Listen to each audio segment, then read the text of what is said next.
Assalamualaikum dan selamat malam kepada semua yang hadir dalam sesi wawancara pada malam ini. Terlebih dahulu ada baiknya kita buka sesi wawancara ini dengan Ummul Quran Al-Fatihah. Alhamdulillah, semoga sesi wawancara ini lebih diberkati dan dirahmati Allah Subhanahu Wa Taala, insya-Allah. Tajuk yang akan kita kupaskan pada malam ini ialah kepentingan agama terhadap manusia. Wawancara ini merupakan tugasan kumpulan subjek pengajian Islam di bawah bimbingan pensyarah kami iaitu Puan Rogayah Istar binti Muhammad. Terlebih dahulu ribuan terima kasih kami ucapkan kepada tetamu jemputan kita malam ini iaitu yang berbahagia Ustazah Siti Mardiah binti Taha, guru mata pelajaran Syariah Islamiah di Sekolah Menengah Agama Bugis Tampuk, kerana sudi hadir dan meluangkan masa pada malam ini. Selamat datang saya ucapkan. Terima kasih. Sebelum saya memulakan sesi wawancara kita malam ini, ada baiknya kita berkenalan terlebih dahulu. Kami bertiga merupakan pelajar semester 6 kursus pendidikan awal kanak-kanak di College University Politek Mara, Ceras, Kuala Lumpur. Kumpulan ini terdiri daripada 3 orang, iaitu yang pertama saya, Ainin Safadina binti Muhammad Azai, yang kedua Nur Ali Saliana binti Saiful Anwar, dan yang ketiga Nur Azwaliza binti Azman. Sebelum kita meneruskan sesi wawancara ini, tak kenal maka tak cinta, tak cinta maka tak mesra. Saya berharap Ustazah sudi memperkenalkan serba sedikit tentang diri Ustazah. Dipersilakan.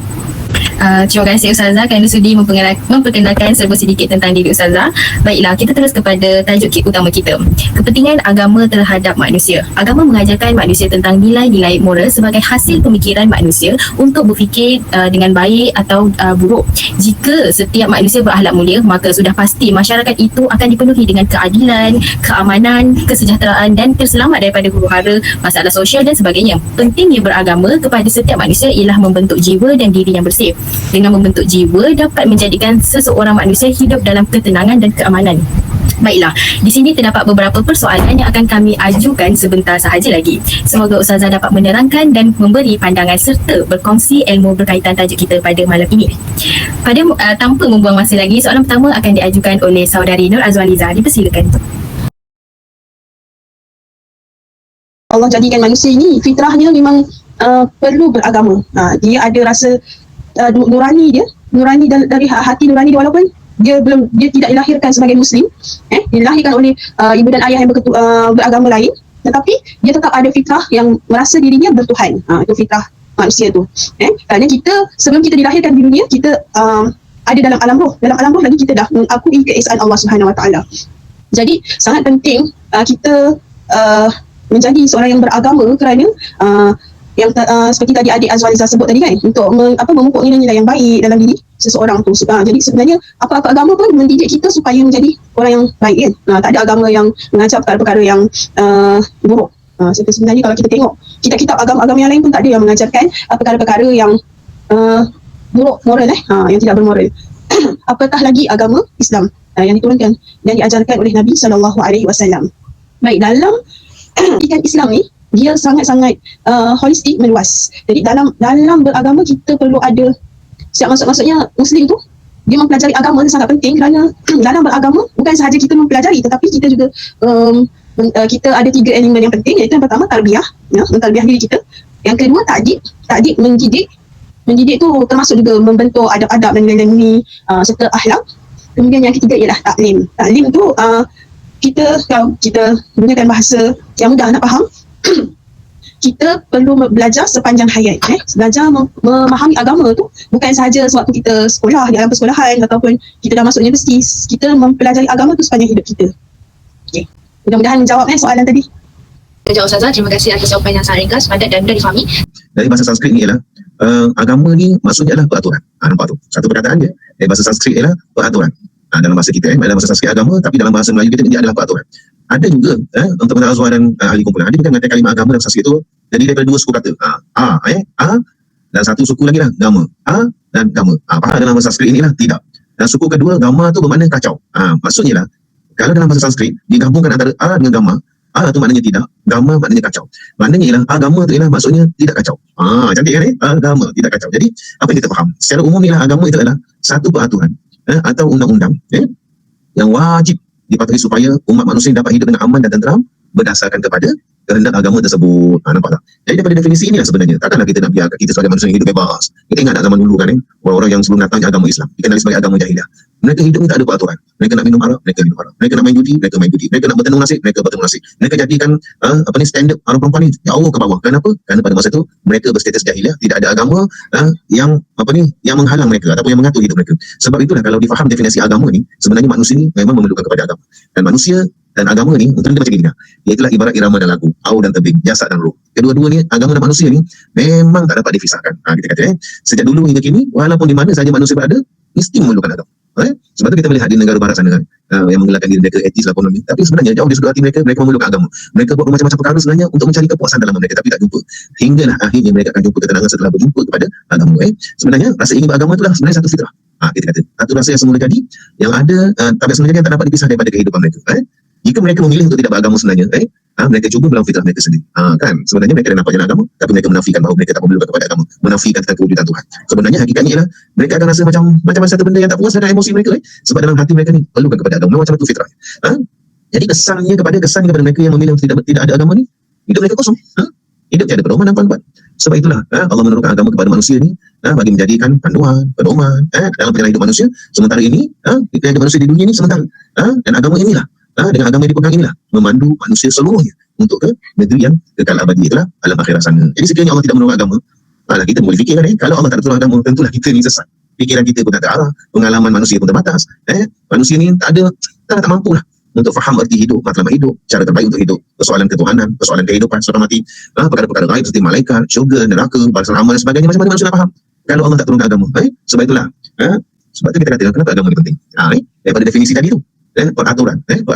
Agama tak ada peraturan. Kerana pegangan agama ni sebenarnya dia jadi asas kepada ketamadunan, jadi acuan kepada latar belakang budaya hidup masyarakat. Sebab tu kita kata bohonglah kalau kita asingkan kehidupan dunia ni dengan agama. Ada kan orang berpegang macam tu, agama lain. Lepas itu hidup dunia ni lain. Mereka nak hidup dunia ni, itu orang kata apa ni? Sekularisme. Mereka memisahkan antara kehidupan dunia dan agama. Mereka tak perlukan agama. Agama, hidup ini, hidup dunia. Sebab itu kita kata tak payah nafilah bahawa kemajuan apa pun sebenarnya yang terbaik ialah diasaskan dengan pegangan agama. Kan? Agama ni satu pegangan yang harus ada pada setiap manusia. Kalau tak ada pegangan agama, goyahlah kehidupan manusia, sebab tak ada tempat berpegang. Hidupnya untuk apa, tak tahu. Nak pegang atas apa. Sebab itulah sebenarnya orang yang berjaya ni lah orang yang jadikan pegangan agama ni dominan dalam hidup mereka. Mereka bergerak sikit, berbalik pada agama. Mereka cakap sikit, ada berbalik pada agama. Mereka buat sikit, berbalik pada agama. Bukannya kita menunggang agama, tapi kita menggunakan agama untuk kehidupan kita, untuk kesenangan hidup kita yang bahagia dan kekal abadi di alam satu lagi selepas alam barzakh nanti, alam akhirat. Sebab tu kita kata agama ni sebenarnya dia dapat membentuk pandangan semesta seseorang dan sebuah masyarakat serta perilaku dan tindakan mereka dalam kehidupan. Maknanya agama ni sebagai batasan. Mereka tak boleh terlalu bebas. Kalau nak bebas pun mesti dalam teritori agama. Kalau lebih, ni dosa. Kalau buat dosa banyak kan, ini neraka balasannya. Kalau mereka lebih mengikut ajaran agama, buat ni dapat pahala dan amal soleh. Dengan amal soleh yang banyak ni, insyaAllah kita akan ke syurga. Percaya dengan kehidupannya yang satu lagi selepas hidup. Sebab tu kita kata agama ni penting. Apa yang agama kita larang sebenarnya, apa yang agama kita larang, kita kena tinggalkan. Apa yang agama kita suruh dan sarankan, memang kita kena buat. Sebab tu kita kata dalam hidup kita sebagai manusia ni, yang faham kepada agama sebenarnya, mereka ni terbaik. Sebab kenapa? Kerana hidup mereka penuh dengan peraturan yang telah disediakan oleh agama kita, agama Islam. Lengkap. Dari segi individu, masyarakat, ekonomi, politik dan lain-lain lagi. Tak ada tertinggal lah. Sebab tu kita katakan apabila turunnya wahyu al-yauma akmaltu lakum dinakum wa atmamtu alaikum nikmati wa raditu lakumul Islam madinah.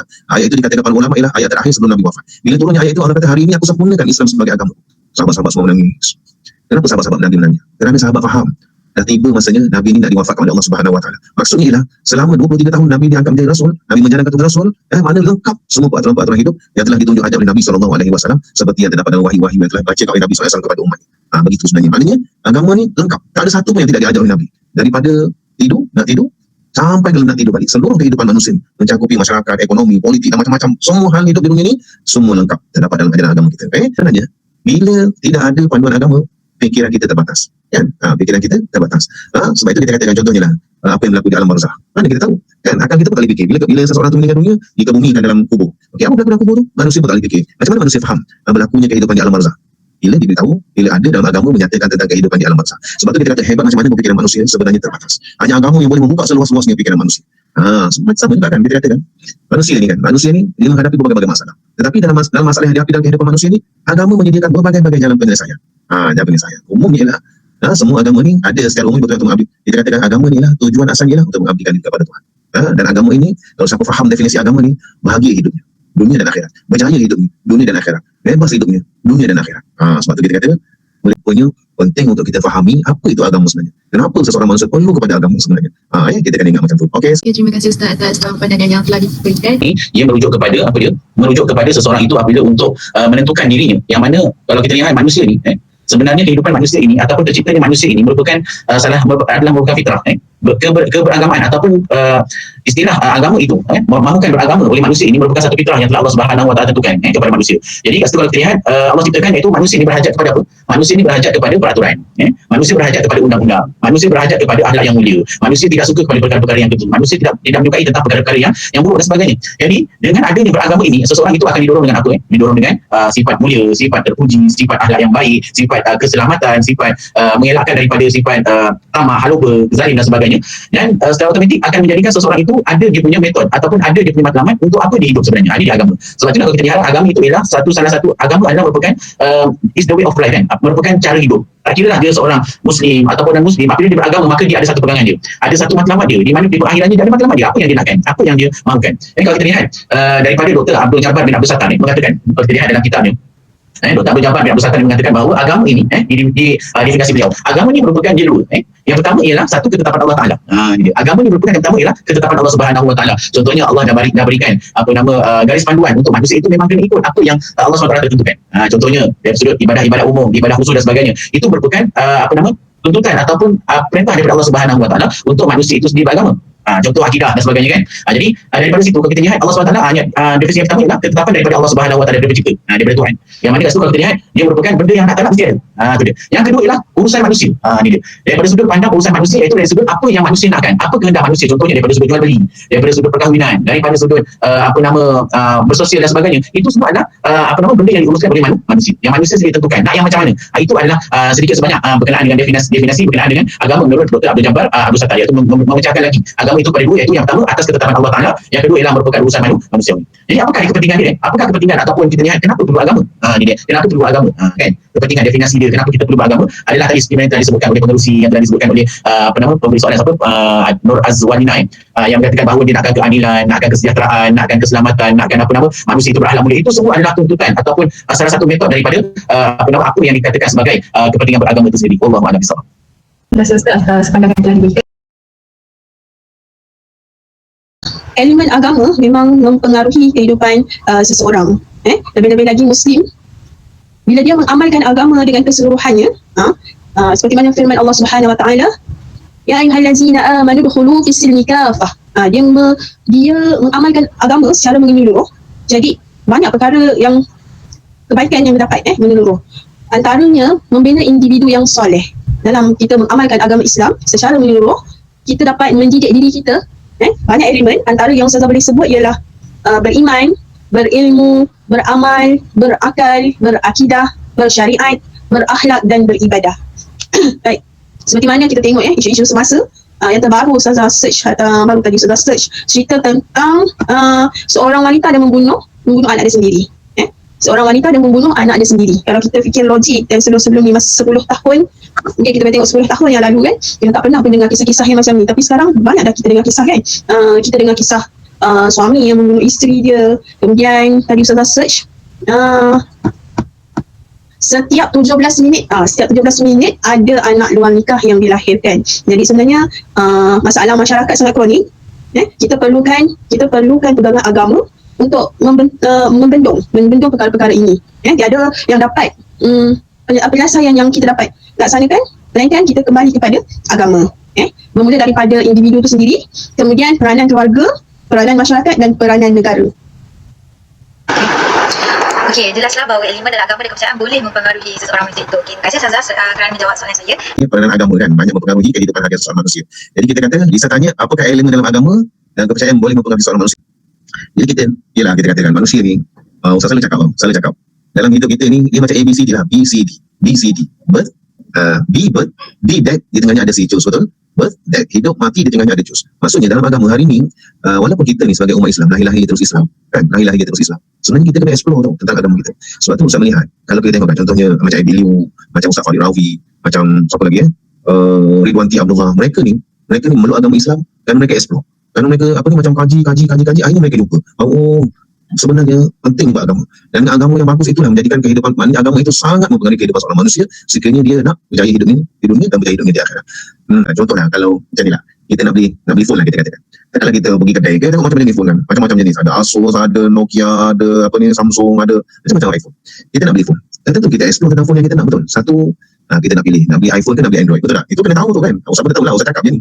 Kalau orang nak beli phone, takkan dia turun beli je, mentang-mentang ada duit 2-3 ribu, dia nak. Okay, saya nak beli telefon lah. Ikut suka lah, nak bagi mana ni. Okay, saya ada duit 3 ribu. Takkanlah kita nak cakap, okay, mesti kita ada keinginan tak? Sebab kita nak pakai, betul? Kita yang nak benda tu. Satu, kita mesti pilih, nak iPhone ke nak Android. Kan Android memang pakai lah. iPhone ni selamat lah kita katakan. Yang kedua, kalau kita nak beli telefon, kita tengok prosesor dia, kita tengok RAM dia, kita tengok external storage dia, besar, okay? Kan? Waktu kita tengok size, dia punya quality screen dia macam mana. Iyalah, kalau kita nak sesuatu, kita mesti explore benda yang kita nak. Jadi ini benda penting tau. Agama ni kalau nak umpamakan sebagai telefon, macam tak kena kan, sebab agama ni lagi penting daripada iPhone. Kan? Sebab kita kata dalam kehidupan manusia seharusnya agama menjadi juru pandu dalam hidup.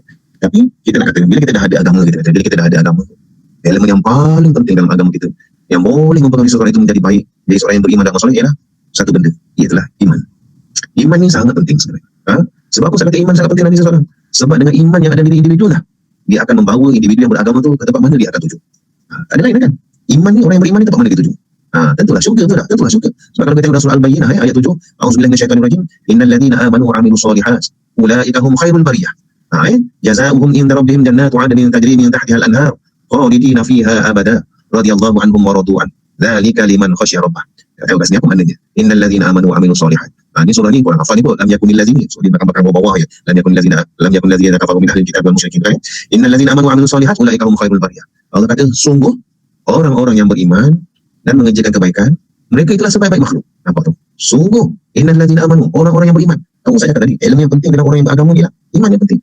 Jazaa'uhum inda rabbihim, balasan mereka di sisi Tuhan mereka, jannatu 'adnin. Nampak tu? Syurga adn. Tajri min tahtiha al-anhar, yang mengalir di bawahnya sungai-sungai. Khalidina fiha abada. Mereka kekal di dalamnya selama-lamanya. Radhiyallahu anhum wa radu an. Allah ridha terhadap mereka dan mereka ridha terhadap kepadanya. Zalika liman khasyiya rabbah. Yang demikian itu adalah balasan bagi mereka yang takut kepada Tuhan. Nampak tak? Macam mana kita boleh takut kepada Tuhan? Bila ada iman. Orang-orang yang tak ada iman nak takut apa? Memang dia tak takut kepada Tuhan. Sebab tu kita katakan ilmu paling penting sekali dari individu ialah iman.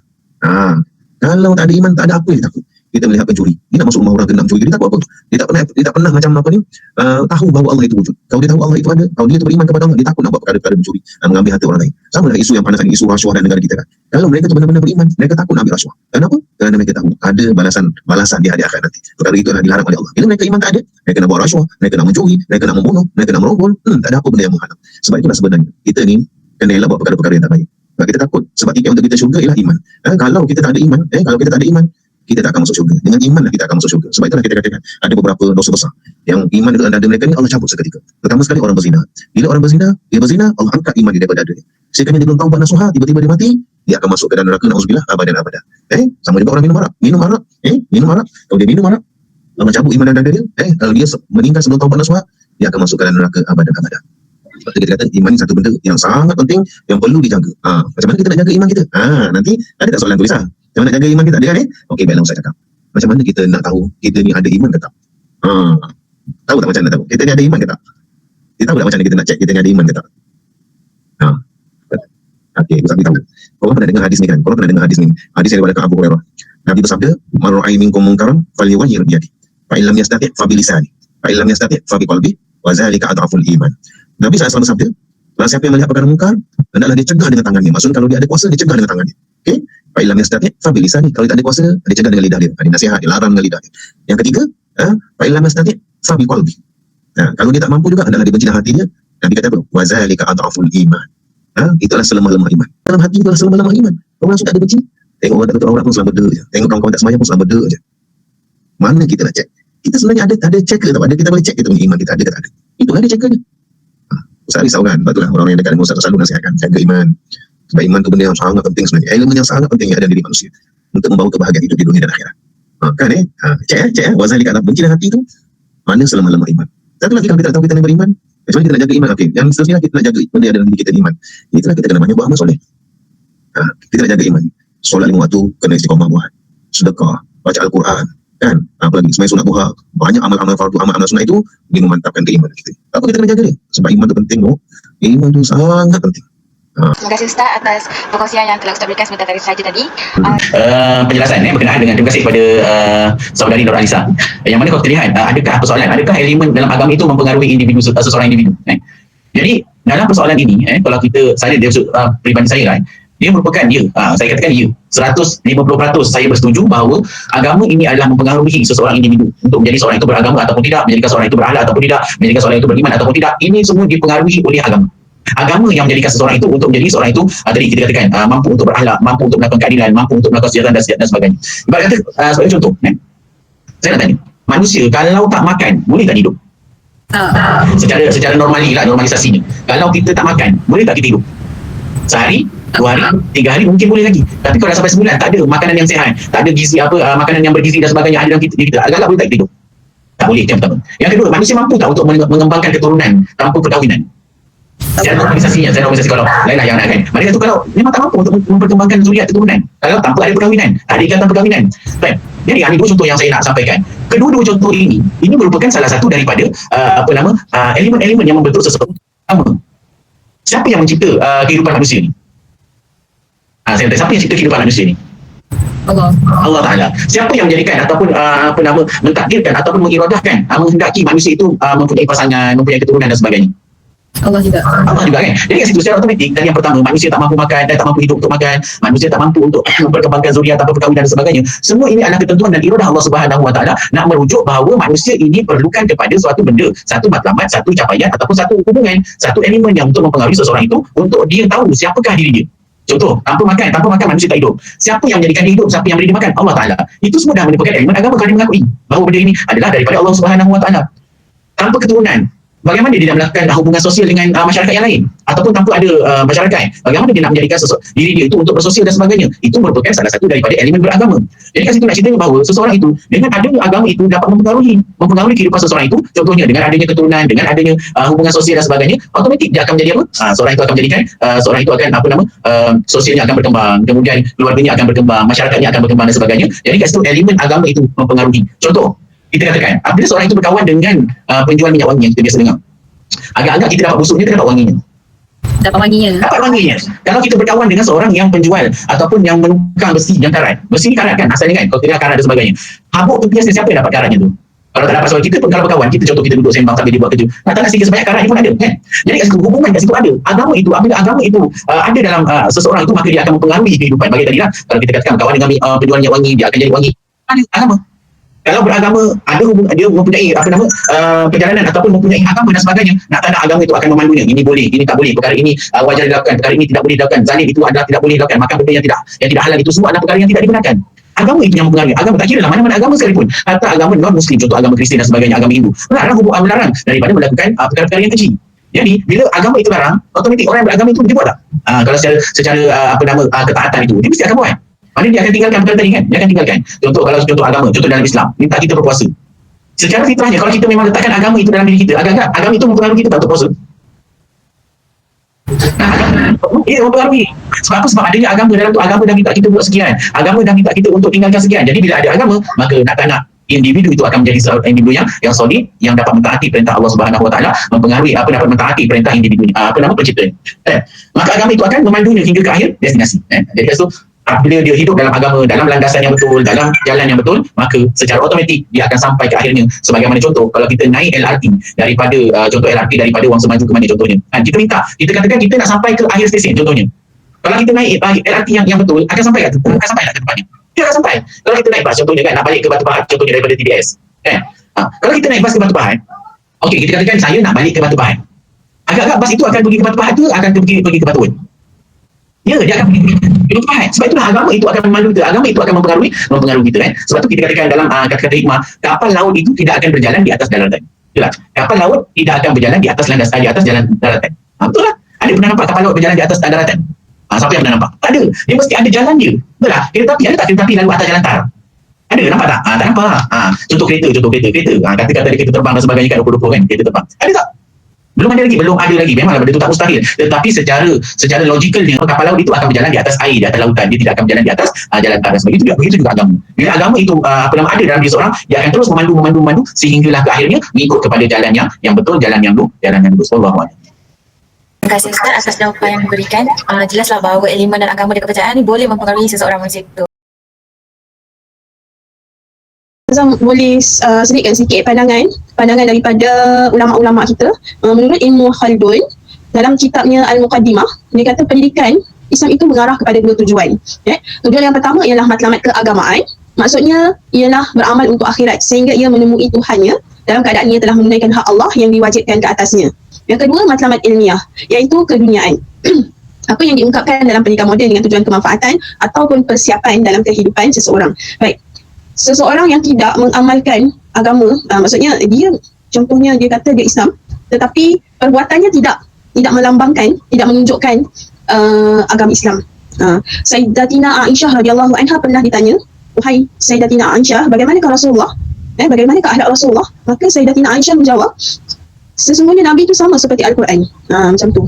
Jadi sebenarnya kita perlu menghayati agama dan menjadikan Rasulullah SAW sebagai role model kita. Tidak cukup sekadar mengatakan yang kita ni beragama Islam, tetapi kita tak membawa contoh yang baik. Sebenarnya dalam kita mengamalkan agama, kita mempraktikkan agama, ia juga telah menjadi dakwah bilhal. Dakwah bilhal ni maksudnya kita tak bercakap pun, tetapi melalui perbuatan kita, melalui akhlak kita, orang lain mempelajari sesuatu. Contoh seperti Rasulullah, Rasulullah SAW semua sayang pada Rasulullah, sayang pada Rasulullah, sehingga tak orang kafir masuk Islam kerana lihat bagaimana pribadi Rasulullah tu. Jadi sebab itulah setiap orang yang beragama Islam perlu mempraktikkan agama Islam keseluruhan dan menjadikan Rasulullah SAW sebagai role model. Rasulullah ni dia jadi role model bukan untuk pada zamannya sahaja. Kerana Rasulullah SAW yang kita cintai itu ialah role model, contoh tauladan sehinggalah akhir zaman nanti. Contoh Rasulullah tu bukan untuk zaman Rasulullah sahaja. Contoh Rasulullah, bagaimana Rasulullah bercakap, bagaimana Rasulullah solat, menunaikan ibadat. Rasulullah sebagai pemimpin, kita boleh mencontohi beliau. Walaupun kita tak jumpa, tetapi kita ada banyak buku-buku yang kita boleh kaji. Contohnya kitab Syama'il Muhammadiyah. Kita boleh tengok apa Rasulullah, perbuatan Rasulullah macam mana, sifat Rasulullah, kepimpinan Rasulullah. Semua kita boleh contohi melalui pembacaan-pembacaan ataupun melalui kuliah-kuliah.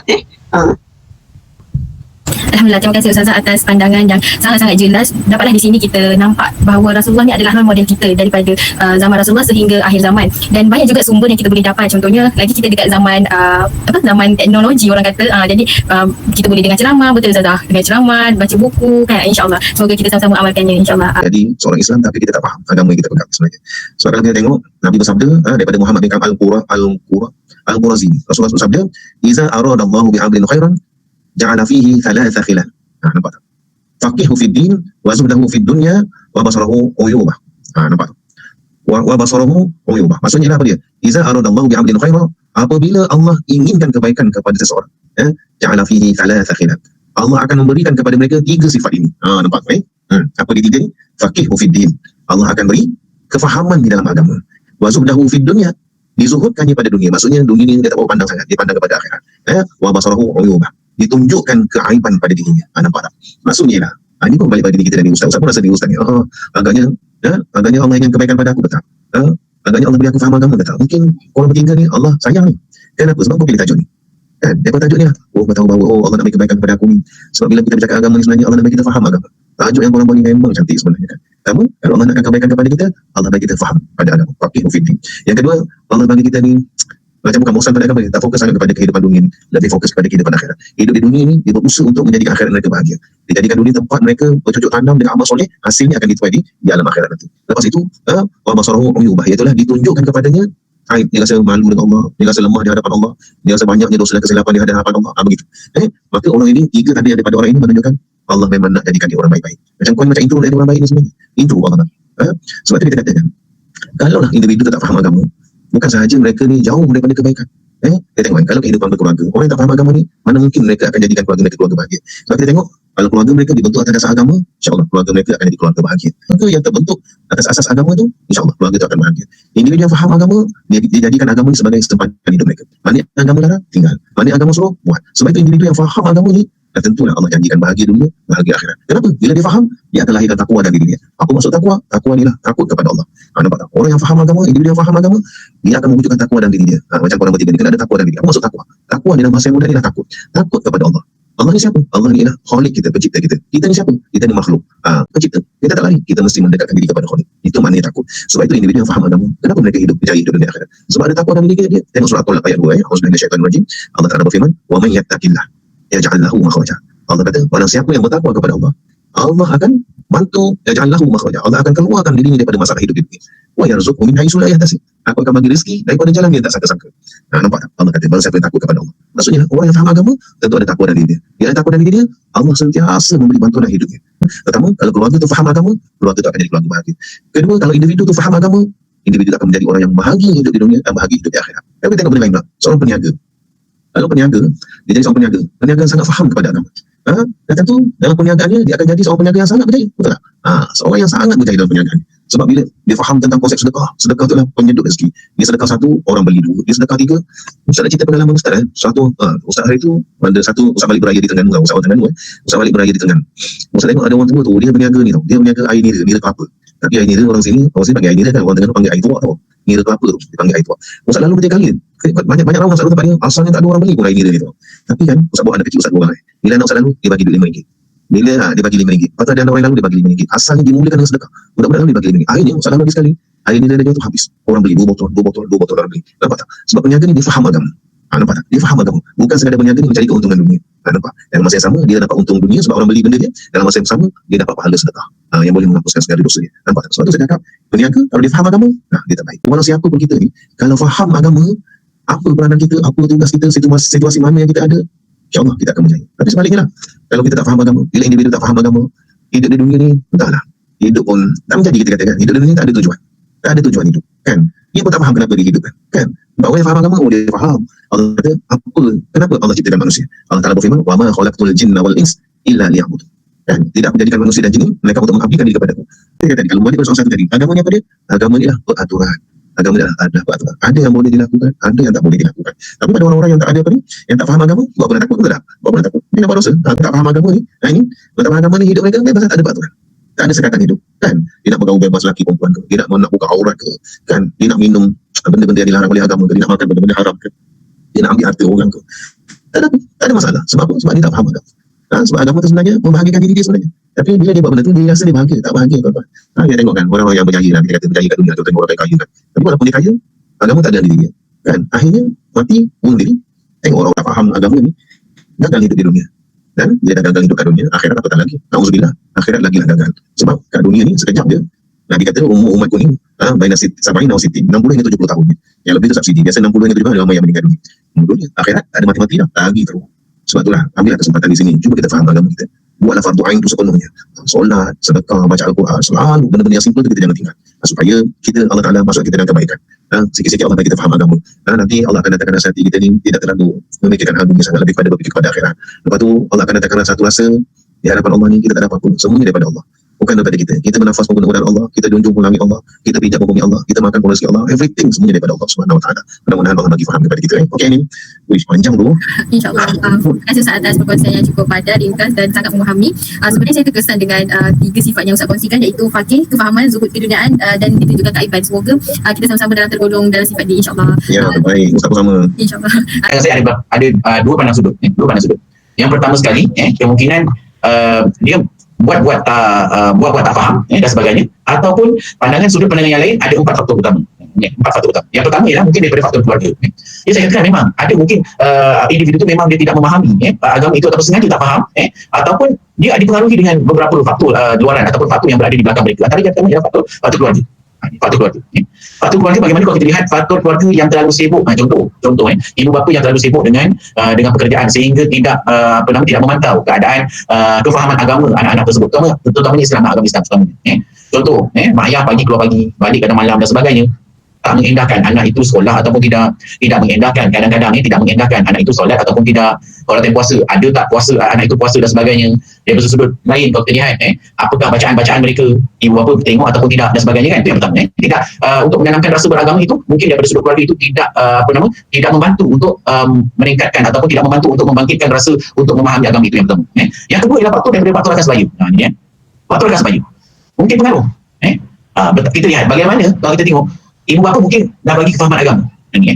Ibu bapa dah bagi kefahaman agama. Tapi apabila melepasi tahap pengawasan ilmu bapa, kita lihat contoh sampai ke peringkat universiti contohnya, sampai ke alam pekerjaan contohnya, dah tak sampai kawal dia, kan? Mungkin itu adalah yang kawal dia lah kawan-kawan dia, pengaruh. Contohnya, kalau dah tadi kita katakan, kalau berkawan dengan penjual minyak wangi, maka akan dapat wanginya. Tapi kalau berkawan dengan penjual ataupun pembuat besi, maka akan dapat caranya. Begitu kan pengaruh daripada rakan. Kemudian daripada sudut rakan sebaya juga mungkinlah kita lihat daripada sudut pandang ni, mungkin ingin rasa bebas. Ini dia, dengan rakan sebaya kan, keluar kadang-kadang yang sebelum ni tak boleh keluar, dengan mak ayah tak boleh keluar sampai tengah larut malam dan sebagainya, tiba-tiba dapat berkawan dengan kawan-kawan yang agak sosial dan bebas dan sebagainya, sehingga tidak dapat sehingga melupakan apakah dasar ataupun asas utama kehidupan mereka, iaitu untuk beragama, dan seterusnya suka akan hiburan yang melampau daripada rakan sebaya ini. Inilah yang menyebabkan hilangnya daripada masa ke semasa itu, hilangnya agama daripada diri mereka sebab adanya budaya hedonisme kan? Budaya suka berhibur yang berlebih-lebih, yang menampang-nampang, ini adalah daripada faktor rakan sebaya. Kemudian daripada faktor diri sendiri pula, kat situ kita lihat tidak mahu, ini dia, kadang-kadang kita tidak mahu untuk mencari agama.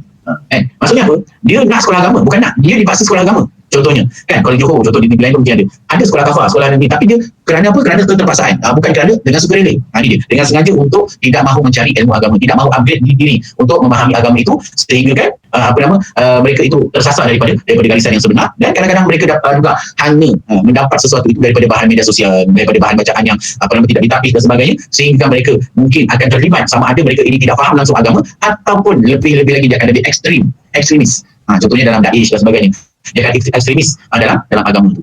Jadi kita lihat faktor di sini. Dan yang keempat adalah faktor masyarakat. Faktor masyarakat macam mana? Kadang-kadang seorang itu nak mula memahami agama.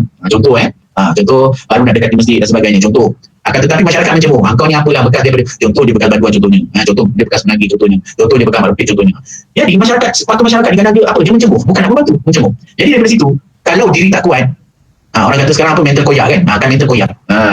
Akan lari. Dia tak akan pergi dah ke kelas agama. Sebab apa? Sebab pergi masjid orang mencemooh, pergi kelas agama orang mencemooh dan sebagainya. Tidak ada supporter daripada masyarakat sekali.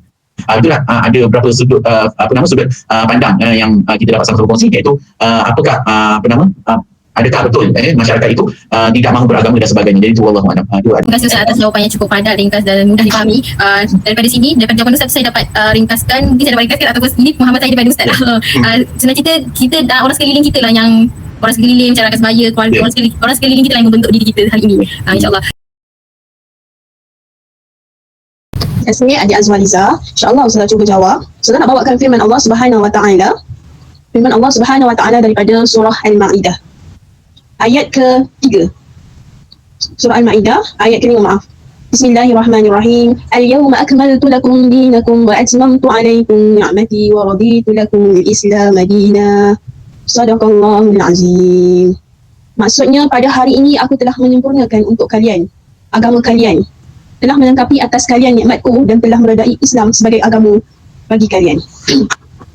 Baik, dalam ayat tersebut menunjukkan kepentingan beragama, kepentingan amalkan agama, kerana Rasulullah mengajarkan Islam tu telah lengkap dan sempurna.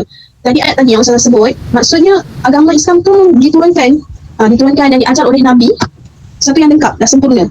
Tetapi apa yang tak lengkap lagi dalam diri kita ialah apa ya? Sebenarnya yang tak lengkap dalam diri kita ialah kita belum melengkapkan dalam diri kita dengan ilmu-ilmu agama. Kerana itu Ustazah kata belajar bukan belajar sewaktu kita muda sahaja, sehingga ke akhirnya kita kena belajar. Utlubul ilmi minal mahdi ilal lahdi. Daripada buayan kan? Sebenarnya bukan daripada buayan lagi, daripada perut ibu kita pun kita dah belajar. Kan orang selalu cakap salah ibu mengandung kan? Adik-adik nanti jadi ibu, nanti adik-adik faham kenapa dia cakap macam tu, sebab Ustazah dah rasa dah. Nanti kalau anak Ustazah nakal kan, Ustazah teringat, masa mengandung tu patutlah saya nakal kan, jadi anak saya pun nakal. Saya mindset macam tu. Jadi kita mendidik, kita ni belajar mendidik diri kita, dan generasi akan datang, anak-anak kita nanti mula daripada sekarang. Walaupun sekarang belum ada zuriat kan. Sebab Ustazah ingat lagi cikgu Ustazah, dia cakap awak ni semua, masa Ustazah baru tinggal terima, dia kata awak ni semua yang lelaki-lelaki ni jangan salahkan anak awak kalau anak awak isap rokok nanti, kerana awak sekarang ni sedang mengandungkan baka. Bila awak buat satu kesalahan, awak jangan salahkan anak-anak cucu awak bila mereka buat kesalahan. Jadi maksudnya dia bermula daripada atas ke bawah, maksudnya ikut dia punya tu kan, tu sebenarnya. Maksudnya bila kita dah lahir, kita dah faham, kita sendiri tahu apa yang kekurangan yang ada pada kita kan. Maksudnya sentiasa kita menambah ilmu kita untuk menjadi seorang yang betul-betul berpegang teguh kepada agama. Kerana orang yang memahami, orang yang berilmu tu lebih takut kepada Allah. Kenapa dia lebih takut kepada Allah? Kerana dia tahu walau bagaimanapun banyak ilmu yang dia belajar, tak setara dengan ilmu Allah. ilmu Allah tu sangat luas kan, sangat luas, sehingga kita pun baru kita macam belajar satu benda supaya kita dapat memperbaiki. Kita tak boleh sempurna macam tadi Azwan Nisa cakap kan, tak ada berjumpa orang yang sempurna, memang kita takkan jadi orang tak boleh sempurna, tetapi kita cuba untuk buat yang terbaik. Makin dah umur 40 makin lebih kena kreatif dan kena kreatif dan dinamis, kerana kita ni kita kena terus kalau kita belajar, kita terus belajarlah secara formal ataupun tidak, kerana kita sangat-sangat perlukan ilmu itu kan. Hadis Rasulullah SAW, man arada dunya alaihi bil ilmi wa man arada al akhirah alaihi bil ilmi. Maksudnya kalau kita nak dunia pun kena ada ilmu, kita nak akhirat pun kena ada ilmu. Jadi ilmu tu sangat-sangat penting. Okey, itu satu, kita kena menjadi orang yang berilmu. Dan lagi satu yang paling penting ialah ilmu memang penting, tetapi ilmu kita kena gandingkan, dia kena ada dua, ilmu dan adab. Okay, ilmu dan adab itu sangat penting. Okay, ada orang berilmu tetapi dia tiada adab, jadi ilmu dia tu tiada keberkatan. Okay, jadi kita perlu ada ilmu dan adab untuk menjadi seorang yang lebih baik. Jadilah seorang yang lebih, hari ini lebih baik daripada semalam. Perlu ada peningkatan setiap masa lah. Jangan kita rasa okey, kita dah semakin tua, tak apalah, dah tak payah lagi buat perkara-perkara yang kebaikan. Maksudnya sepatutnya kita perlu dengan Allah semakin kita taat, dengan ummah semakin manfaat. Kita cuba buat semampu yang kita boleh. Okey, terima kasih Ustazah. Jadi amatlah penting untuk kita sebagai manusia ni, terutama umat Islam, untuk memahami dan juga belajar agama Islam agar kita dapat menjadi manusia yang lebih baik dan juga beriman pada masa akan datang. Sebenarnya kita katakan, bila kita cakap pasal agama sebenarnya, kita kena faham agama Islam ni apa dia, agama Islam ni apa dia. Agama Islam ni lah ad-din. Kan Ustaz baca ayat tadi, inna dina indallahil Islam. Sesungguhnya din di sisi Allah itu Islam. Apa dia din? Din itulah agama. Apa dia ada dalam din tu? Din tu apa yang merangkumi dalam din tu? Yang merangkumi dalam agama itulah ataupun din itulah keimanan, kepercayaan, amalan, ajaran dan anutan orang Muslim, sama ada untuk diri sendiri ataupun untuk masyarakat, sama ada fardu ain ataupun fardu kifayah. Nampak tu? Kan masa kita belajar ingat lagi kan apa dia fardu ain, apa tu fardu kifayah. Mana benda yang terangkumi iman, kepercayaan, amalan, ajaran anutan Muslim tu sebenarnya ada yang Allah fardukan secara individu ataupun fardu ain, ada yang Allah anjurkan dibuat secara berjemaah ataupun fardu kifayah. Jadi kita masuk, kita katakan Islam ni ialah untuk ketahuan Lisa, Airin dan juga Azwar, Islam ni ialah bermaksud penyerahan diri kepada Allah oleh sekalian makhluk. Makhluknya sama ada yang mempunyai akal, hati, nafsu dan kekuatan diri bagi mengabdikan diri kepadanya. Itu sifat ubudiyah. Maksudnya benda yang Allah telah tetapkan ni, benda yang Allah telah tetapkan ni dalam Al-Quran. Di dalam Al-Quran kita kata Al-Quran ni penting tu. Sebab Al-Quran penting, wajib bagi ke atas orang Muslim, setiap Muslim. Maksudnya lah, Nabi bila menuntut ilmu kita baca, cuba tengok wahyu pertama itu Nabi SAW. Nabi umur 40, satu ketika pada 17 Ramadan, satu malam dalam Ramadan, Nabi duduk menjelang Gua Hira, tiba-tiba datang satu lembaga, peluk Nabi dengan kuat. Peluk Nabi, terkejut Nabi dalam Gua Hira, tahu dia Gua tu gelap kan. Tiba-tiba Nabi bersoalan Gua Hira tu, datang satu lembaga, peluk Nabi dengan kuat. Iqra. Nabi terkejut. Nabi kata, Nabi qari, aku tak tahu baca. Peluk kali kedua, kalau kau buka kitab sirah, Ustaz ada, Ustaz mengajar sirah tak masih. Kalau kau buka kitab sirah, setiap pelukan malaikat Jibril pada Nabi dan Gua Hira tu, Nabi kata macam bertemu antara tulang rusuk Nabi, sesak nafas Nabi, macam nak mati. Malaikat Jibril, peluk Nabi, Iqra. Kali kedua, Nabi kata, Nabi qari, mana nak baca, aku tak kerti baca. Yalah Nabi kita umi, mana kerti baca Sampai kali ketiga, dia lepaskan Nabi, kali ketiga peluk lagi, paksa Nabi baca, Iqra. Suruh Nabi baca, kan? Nabi kata, Nabi qari, tak kerti nak baca. Dan Allah tulis satu lembaran, Iqra bismi rabbikal ladzi khalaq. Bacalah dengan nama Tuhan yang menjadikan. Sampai kali 5 ayat surah Al-Alaq. Maksudnya lah, permulaan untuk kita mengenali dan memahami agama lah pertama sekali ilmu. Kita kata, kalau kita nak pergi menuju Allah, ilmu ni umpama cahaya. Kalau kita nak pergi kepada Allah, kita mesti ada cahaya ilmu untuk macam mana cara nak pergi kepada Allah. Kalau kita nak syurga, kita mesti ada ilmu penyuluh macam mana jalan nak pergi ke syurga Allah. Sebab tu Nabi katakan hadis riwayat Abu Hurairah juga lah. Hadis riwayat Abu Hurairah juga, Nabi bersabda, man salaka tariqah, man salaka tariqah yaltamisu fihi ilma sahalallahu lahu bihi tariqan ila jannah. Nabi bersabda, kalau siapa nak syurga lah, Nabi bersabda, man salaka tariqah, orang siapa yang menempuh satu jalan, yaltamisu fihi ilma, dengan niat untuk menuntut ilmu, sahalallahu lahu bihi tariqan ila jannah, maka Allah akan mudahkan baginya untuk masuk ke syurga Allah. Sebab itulah Ustaz ingat kepada orang semua, kalau kita nak faham agama kita, pertama sekali istimewa untuk ilmu. Apa Ustaz? Yang kedua, kena ada jemaah Islam. Nampak tak? Kita kena talzamu jama'atal muslim. Kita ni kalau nak kuat, kalau nak faham agama, kita kena ada jemaah yang betul-betul amalin salah cakap agama. Contohnya grup usrah. Contohnya grup usrah. Ada tak grup usrah? Ada tak? Ataupun badan-badan yang satu-satu agama yang mengajar pengajar Islam, ada tak? Ada kan? Kat kulit ada ke? Ada. Kita kena berpersatuan. Kita kena ada grup usrah kita. Sebab tu yang saya cakap ni, cara yang ketiga ni lah, kalau kita nak faham agama kita, kita kena dekati ulama. Kita kena dekati ulama, orang-orang yang faham agama. Kenapa? Kerana surah Al-Fatihah ayat 28 Allah berfirman, auzubillahi minasyaitanir rajim, innama yakhshallahu min ibadihi al-ulama. Nampak tu? Maksudnya apa dia? Sebenarnya orang yang menaruh bimbang dan takut melanggar perintah Allah dari kalangan hamba-hambanya hanyalah orang-orang yang berilmu.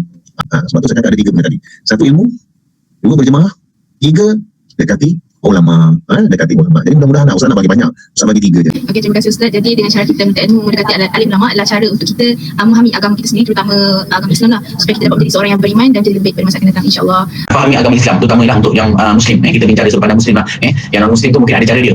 Ni yang kita dari sudut pandang bagaimana kita nak membentuk seorang itu nak faham tentang agama Islam. Yang pertama sekali ialah pertama sekali, apa saja nak memahami apa-apa pun mesti ada ilmu.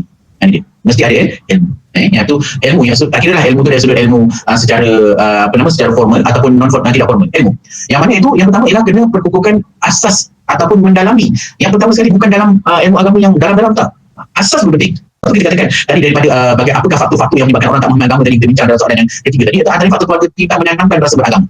Tak pantau tentang solat dan sebagainya. Kemudian daripada sudut perkara yang basic, contohnya contoh kalau kita katakan contoh dah sampai tahap balik, akhir balik contohnya, anak-anak itu dah faham belum tentang dah kena mandi wajib dan sebagainya. Ini perkara yang asas yang perlu selain daripada di sekolah yang formal, yang mungkin di sekolah yang formal yang hanya beberapa jam saja belajar, tetapi di rumah ini yang mana madrasah ataupun sekolah yang perlu ibu bapa ini kena terapkan, kena tanya hari-hari tentang perkembangan anak-anak, terutama dari sudut bab agama ini. Yang asas contohnya, bab yang asas puasa, solat, zakat, fardu ain.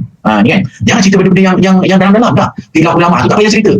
Perkara yang perlu ceritakan perkara yang asas, solat, puasa, zakat, haji, solat dan sebagainya. Ini perkara ini yang perlu asas yang perlu kita fahami untuk menjadi seseorang itu memahami ilmu agama Islam tu. Yang kedua, perkukuhan akidah. Selain daripada ilmu fardu ain, ilmu akidah tu adalah antara yang terpenting, akidah.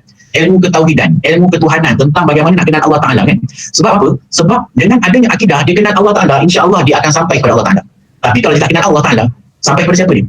Itu dia maksudnya. Dia kena kenal Allah Ta'ala, dia kena kenal, tanamkan akidah dalam diri dia untuk apa? Untuk supaya lebih kepercayaan itu lebih kukuh untuk memahami agama Islam. Sebab apa? Sebab itulah kalau kita lihatkan Nabi SAW ketika berdakwah di Mekah selama 13 tahun di Mekah. Nabi tak cerita bab solat. Nabi tak cerita lagi bab haji. Nabi cerita bab akidah ni dulu. Bab akidah, bab akhlak yang mulia ni. Nabi cerita benda-benda ni. Nabi tak cakap kalau kau tak solat kau berdosa. Tak cakap. Nabi cerita benda-benda solat, benda-benda ibadah ni semua kat Madinah. Selama ni umat Islam dah faham. Dekat Mekah ni Nabi cerita bab akidah. Sebab tu kena tanamkan akidah kepada anak-anak, kepada anak murid, kepada diri sendiri. Kalau ada cikgu, tanamkan. Di samping kita contoh belajar matematik, tanamkan akidah. Belajar sains, tanamkan akidah. Sebab apa? Dengan akidah ni akan menjadikan seorang itu faham terutama tentang agama Islam. Seterusnya, bila akidah dah mantap, ibadah dah diperkukuh, maka beramal pula lepas daripada itu. Jangan dah belajar tinggal, tak. Kena amalkan apa yang kita telah pelajari. Contoh kalau kita dah faham bab solat, kena kita amalkan. Bab akidah kita dah faham, kita kena ada hubungan kita dengan Allah Subhanahu Wa Taala itu untuk kita amalkan perkara ini. Dan seterusnya ialah di samping itu, bukan kita katakan dah jadi baik baru nak berdakwah, tak. Di samping itu, di samping kita belajar dengan Allah, di samping kita belajar tentang ilmu-ilmu yang berkaitan dengan akidah, berkaitan dengan fardu ain dan sebagainya, kita ajak kawan-kawan yang dekat dengan kita, kita ajak ahli keluarga yang dekat dengan kita untuk faham tentang ilmu agama supaya apa? Supaya benda tu memang kadang-kadang orang tak dengar pun. Contoh kalau kita kata jemaah tabligh, kadang dia datang rumah kan, dia cakap benda-benda tu, kadang masuk tak masuk kan. Tetapi hidayah Allah Subhanahu Wa Taala itu kita tak tahu, mungkin daripada apa yang kita cakap itu akan membuka hati seseorang itu untuk menerima ajaran Islam ataupun memahami Islam itu dengan lebih baik. Wallahu a'lam bishawab.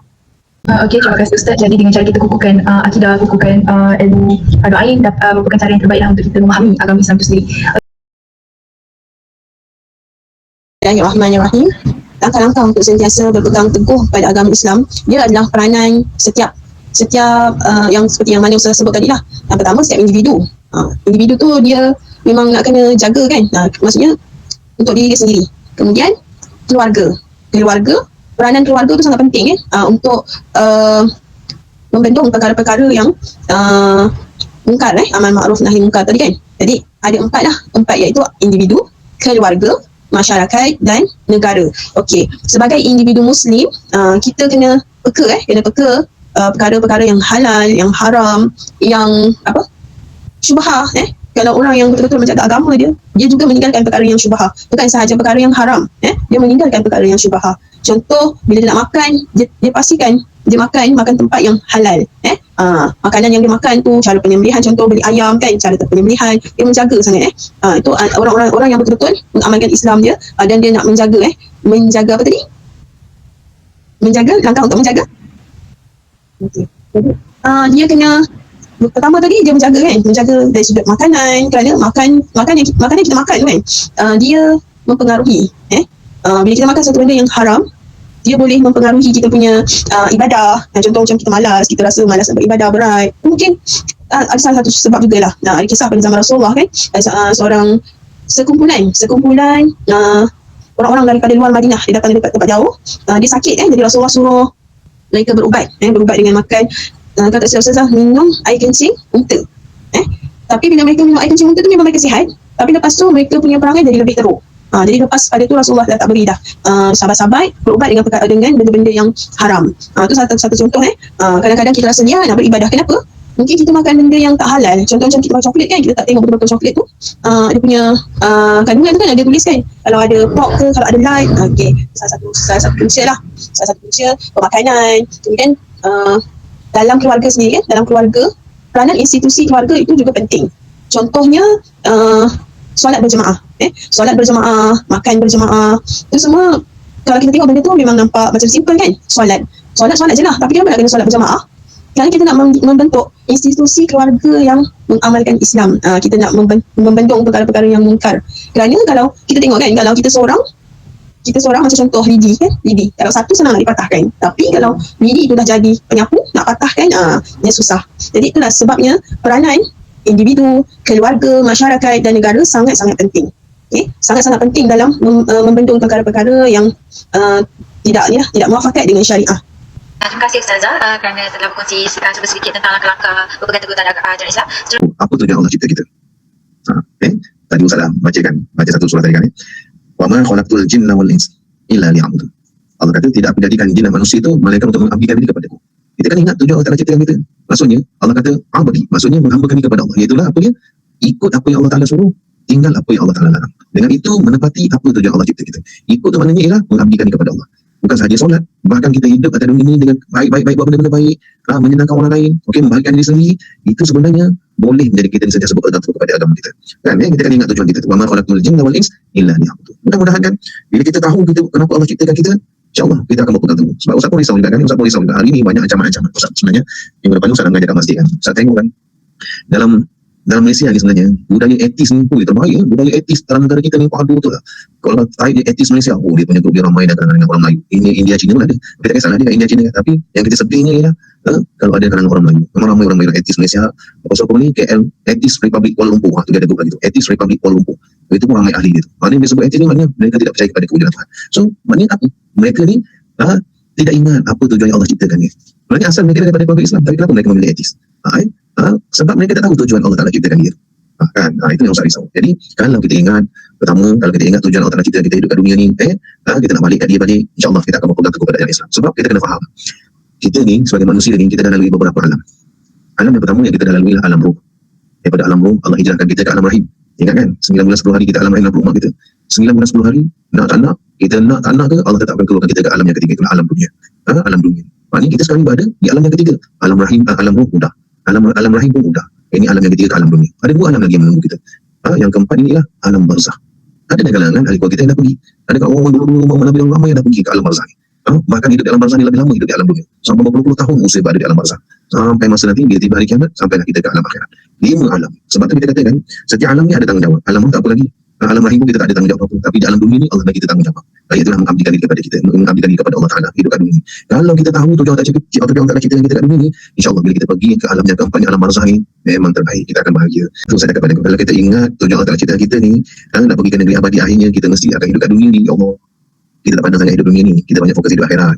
Faham tak? Hidup kat dunia susah sikit apa, yang penting hidup akhirat nanti kita bahagia. Betul tak? Kita fokus di situ. Okay? Satu ingat, kita akan berpegang teguh kepada ajaran Islam. Pertama, kita ingat tujuan Allah Ta'ala ciptakan kita. Yang kedua, kalau kita nak berpegang teguh pada agama Islam ni, cari ilmu kenal Allah. Cari ilmu kenal Allah. Sebab sebenarnya yang paling penting sekali lah, seawal-awal tuntutan dalam agama ni lah ma'rifatullah. Iaitulah mengenali Allah. Sebab tu kalau kita nak Islamkan seseorang kan, kita kata, kalau Islam boleh, kau mengucap asyhadu an la ilaha illallah. Aku bersaksi tiada Tuhan selain Allah. Kan? Maksudnya begitu saja ke? Oh, bukan begitu saja. Cuba cari ilmu kenal Allah. Nampak? Sebab kita kata Nabi pernah berdialog dengan Jibril. Nabi kata, Jibril tanya Nabi, ya Rasulullah, terang kepada aku tentang Islam. Islam ada 3 benda, itulah iman, Islam, ihsan. Iman ialah keyakinan kita kepada Allah. Islam ialah peraturan-peraturan hidup. Ihsan ialah kita hidup kat dunia ni, anta'budallaha ka'annaka tarahu. Kita rasa hidup kita ni Allah kita sentiasa pandang Allah. Ataupun kita rasa kita pandang Allah itu ada, kita rasa Allah itu sentiasa memerhatikan kita. Itu ihsan sebenarnya. Jadi kita kata, kalau kita kenal Allah best ni hidup kita, betul tak? Memang seronok lah. Allah jadikan kita segala-galanya. Kita kata macam tu. Sebab ialah umpama kalau pokok ni dia akar. Lalu bangunan tu dia punya foundation dia tu.